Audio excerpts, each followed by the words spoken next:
Dennis, I appreciate it. Thank you for coming out this evening and giving me the opportunity to share some thoughts with you and take some of your questions.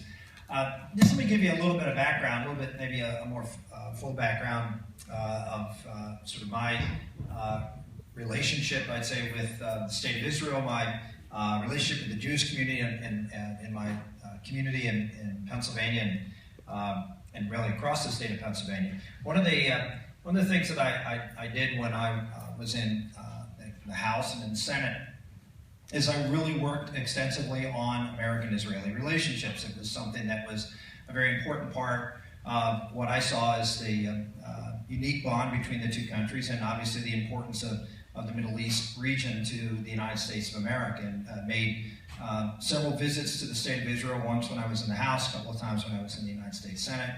And so as far as experience, background, etc., and we worked, when I was on the Armed Services Committee, I chaired a subcommittee on air-land forces and provided some of the early funding for what now is considered the Iron Dome. One of the trips I went over to Israel, we earmarked funds. That's a bad word, but we did. We earmarked funds to make sure that there was missile batteries that were deployed. We were developing, it was called the Arrow. Some of you may remember that program way back when. I was one of the folks that helped facilitate and worked on the Arrow program, went over and did a lot of meetings with military personnel when I was the subcommittee chair. And so I've worked extensively over the years when I was in Congress on trying to support Israel's ability to protect itself, defend itself. And I remember my first visit over there, meeting with one of the myriad of Israeli military officials who laid it out very well. At the time, there was a dispute about the Golan Heights, and it was sort of a hot issue at the time I was there. And he said, we're either going to have to have the high ground, or we're going to have high tech. And we would like to have both. And in a sense, that's what they have. They have both, high tech and high ground, and it's been essential for them in order to maintain the security and stability of their country. And in addition to that, I can talk a lot more about national security. I mean, I authored several pieces of legislation when I was in the Congress, two of which passed, which I worked very closely with the pro-Israel community. One was called the Syrian Accountability Act, which passed in 2003, if I recall. I introduced that bill. At the time, if you recall, 10, 12 years ago, Syria was basically occupying, for all intents and purposes, Lebanon, and creating all sorts of problems on the northern border of Israel. And there was a great push at the time to try to get Syria out of Lebanon and give the opportunity for that government to make some good decisions about what their future leaders will be in Lebanon.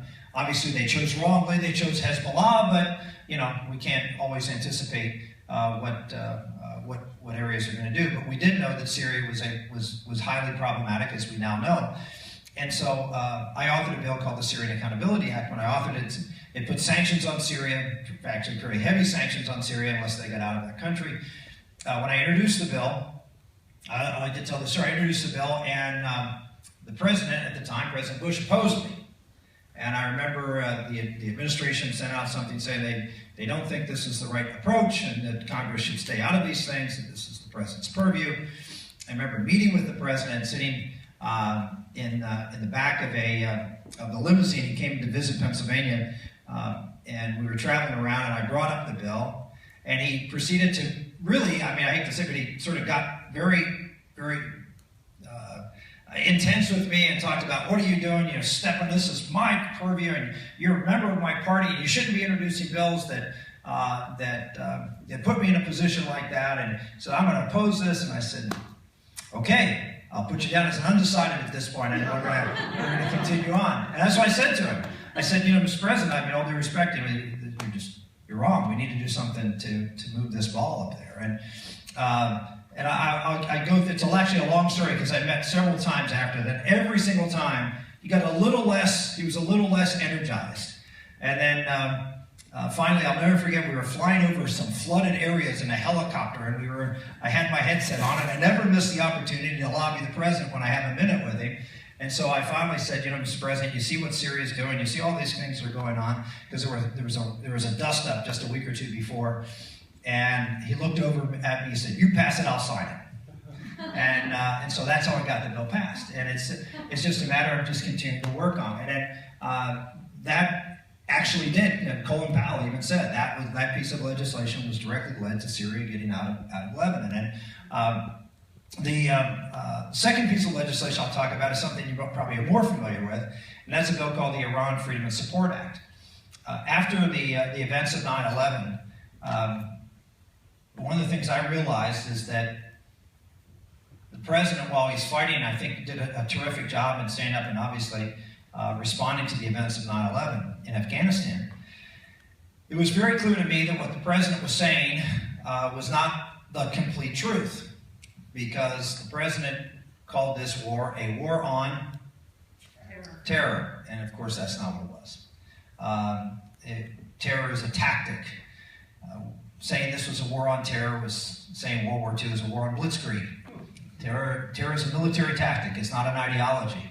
We had the courage back in World War II to say we were fighting fascists and Nazis and imperialists. But in this war, we're not. We're not. We've been very, very reticent about identifying the enemy, who they are, why they fight us, and what they want to accomplish. But I realized very early on that I needed to learn a lot more about the nature of our enemy, because it certainly wasn't going to be talked about in the public square. And so I just dove in and tried to learn as much as I could about the history of Islam, the history of the Sunni faith, the history of the Shia sect, and all the way up through the modern time, and how this resurgent Islam had come about in the last 100 years, because it had been sort of dormant, basically conquered, if you will, colonized that area of the world. And so why did it regenerate? So I spent a lot of time and energy on that. And to cut a very long story short, learned a lot of things. We can get into those later. I determined that the most virulent threat in the region was not Iraq, and was not the Taliban, but was in fact Iran.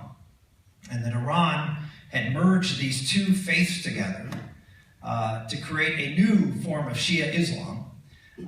Shia Islam had always been historically the branch of Islam that was dominated by the Sunnis, was a group that was waiting for their Messiah to return, and was not, according to their own theology, really not supposed to be in a position where they're supposed to be expanding and growing their territory like Sunni expansionist Islam has been throughout the entire world for 1,000 years. The Shias had not done that. We realized there's only 3 or 4 countries in the Middle East that are dominantly Shia Islam, and the rest, 85% of Muslims, are in fact Sunnis.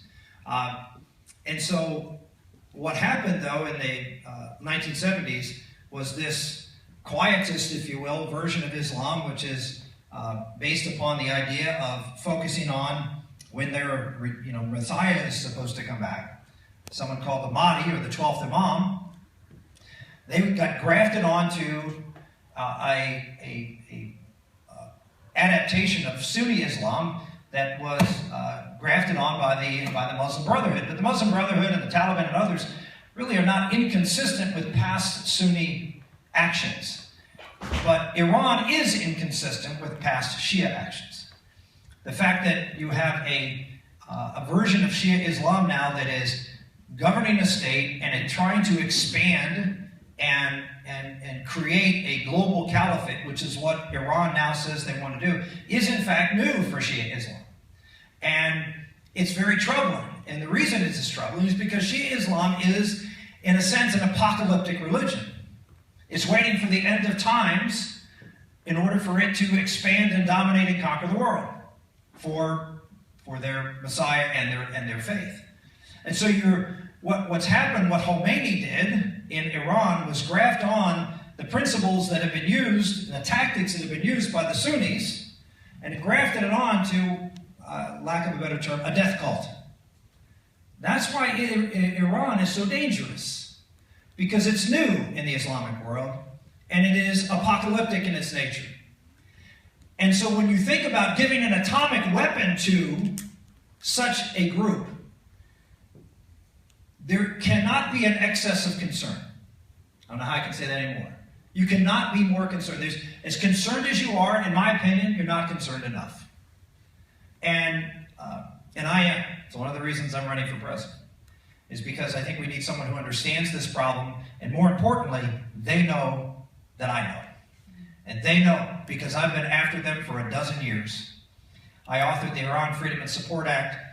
At the time we were at war in Iraq, I was saying the biggest problem in 2004 was not Iraq, but Iran.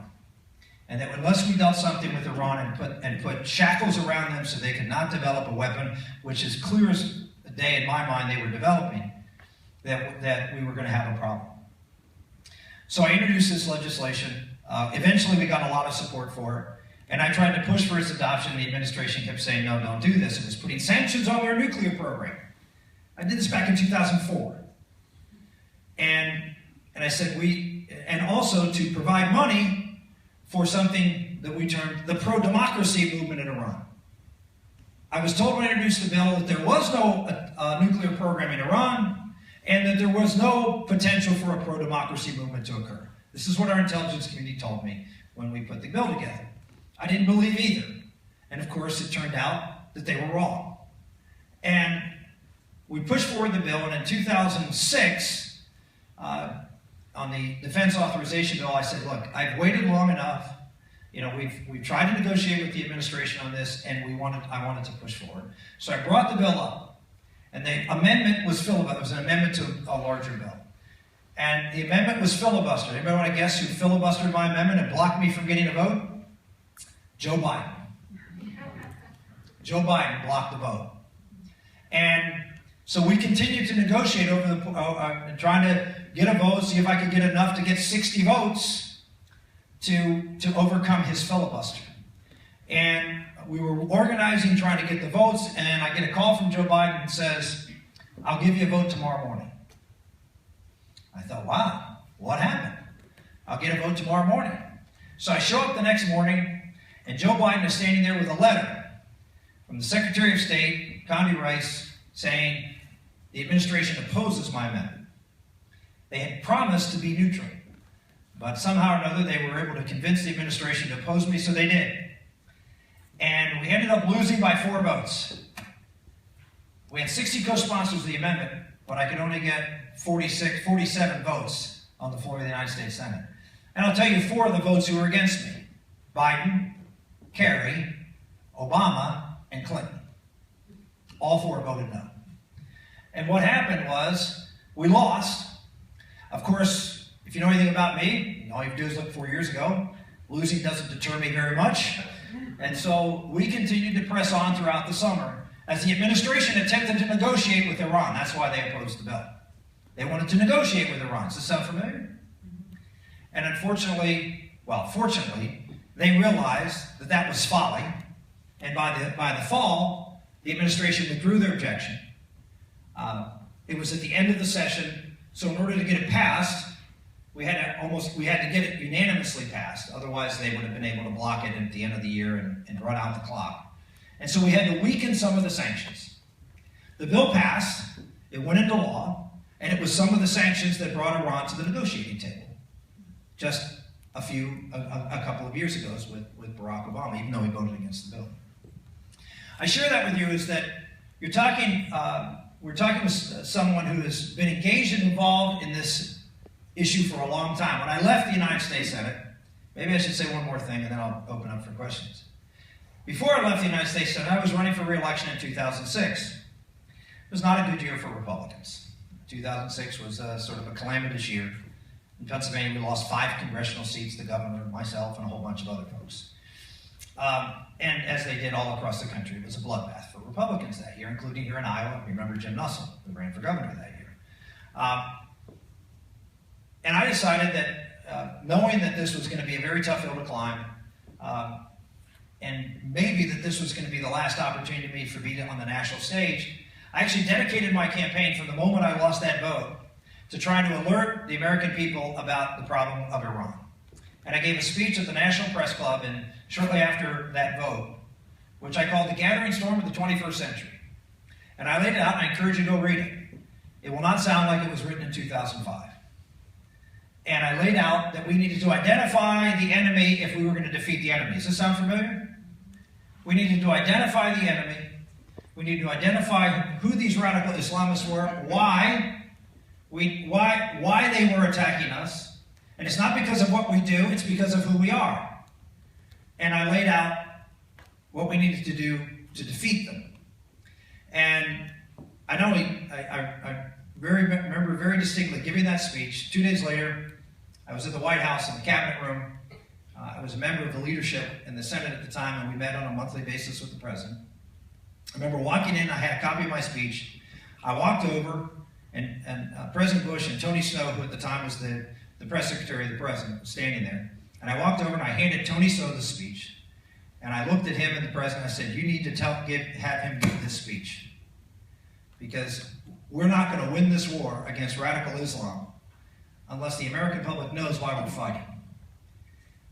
And I would just suggest to you that while the president did a lot of good things and did say the right things about Islam, he didn't make it the center point and centerpiece, and he didn't drive home the message to the American public. And now we have a president who won't even use the word in defining who the enemy is. He won't even use the word terror, because that's too pejorative to call these folks who attack us. We have to call them violent extremists. Ladies and gentlemen, we're at a critical time in the national security of our country. And I would make the argument that when I was in Israel just last summer, one of President Netanyahu's, Prime Minister Netanyahu's most closest advisors said to me, America better be prepared to elect a wartime president. Because we would either be in war or on the precipice of it in January of 2017, in his opinion. And all of you would know his name. And I share that with you, that as you make this decision, I know there are a lot of, as my good friend Walt Rogers, Walt's here, he's a state representative from Cedar Falls and is the chair of my campaign. He uses this analogy. I know there's a lot of fancy new cars in the showroom. I get that. But ladies and gentlemen, Commander-in-Chief is not an entry-level position. And the White House is not a place for on-the-job training. You want someone who has experience? One final story. 4 months ago, ISIS published their monthly magazine. You probably know this. They're very, very good and very efficient in communicating with their followers all over the world in multiple languages through electronic media. And they publish a monthly or a periodic newsletter or news magazine. In the April edition, there was the English version, which I have. I get my staff to look it up and we can show it to you if you want to see it. There's a headline of the article is, "In the words of our enemies." And directly underneath that headline is my picture. And next to it is a quote describing who ISIS is and why we have to defeat them. Let me assure you, ISIS, Iran, the radicals in the Middle East, they know who I am.